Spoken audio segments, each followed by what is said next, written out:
Good day, everyone. Today we are going to talk about survey of programming languages. This is the course content specifications and syllables for survey of programming languages. So in today's video, we are going to talk about programming paradigm. 1. Another name for programming paradigms is programming model. So under this topic 2, we are going to talk about introduction to programming models or paradigms, procedural programming, its characteristics, examples, strengths and weaknesses. Then we'll also talk about object-oriented programming, principles of object-oriented programming, examples, strengths and weaknesses of object-oriented programming. So, introduction to programming paradigms. What is programming models? A programming model or paradigm is a fundamental approach to programming that defines how code is structured and written. So when we talk about programming model, it's all about the way we structure our codes or the way we write or present our code. If you want to develop an application, the manner through which we structure or write our code is programming model. So what programming model is talking about?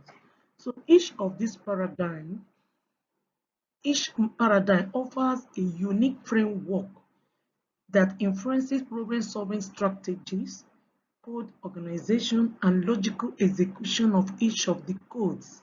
So the major paradigms we are going to look into in this video is procedural programming, object-oriented programming, and in our next video we are going to talk about functional, declarative, and scripting programming models. So what is procedural programming? Procedural programming is based on the use of procedures or functions, with the program structured around these elements. So procedural programming follows a top-down method or linear approach in solving problems. So these are programming languages that are being written in a linear form or in a sequential order. So it follows a top-down method to solve a given task. What are their characteristics? Sequential execution. Procedural programming languages, the structures are written or executed in a specific order, in a sequential order. Modularity. The program is broken down into reusable functions or procedures. Variable scope. Variables of this type of programming models can either be local variable or can be declared as a global variable. Then the examples. C, FORTRAN and BASIC are programming languages that fall under procedural languages. Their strengths and weaknesses.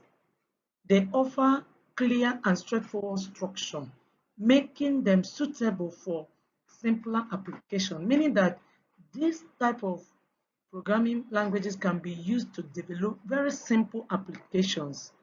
But their weaknesses, the weakness of this type of programming languages are they lack higher level of abstraction, meaning that they cannot be used to solve complex tasks.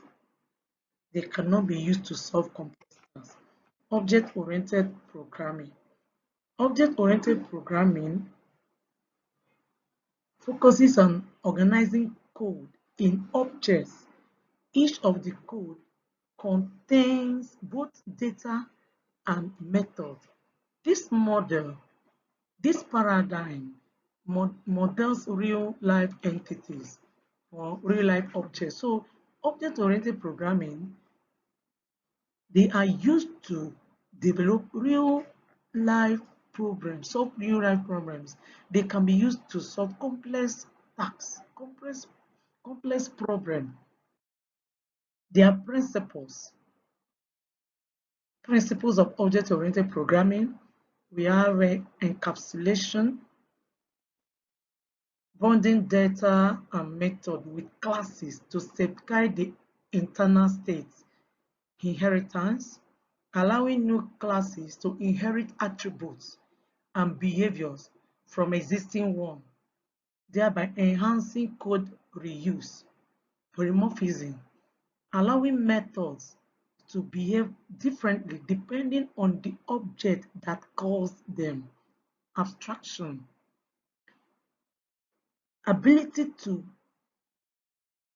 disintegrate complex tasks into simple models so that each of these models can easily be solved. At the end, it can be linked together. So in abstraction, it hides complex detail from the user in order to simplify system design. Example of object-oriented programming languages. We have Java, C++, Python, and Ruby. Their strengths: they offer reusable scalability, flexibility, making it ideal for large and complex systems. So this kind of programming languages can be used to solve complex tasks, and in solving complex tasks, their code can be used and reused for another task. So they are flexible, they are scalable, and the codes can be reused to solve another problem. But their weakness is that it involves complexity. In trying to solve complex tasks, you need to have knowledge of coding so that you'll be able to code each of the models that can that can be used to solve the complex problem. So it can increase complexity and lead to larger code bases due to extensive object hierarchies.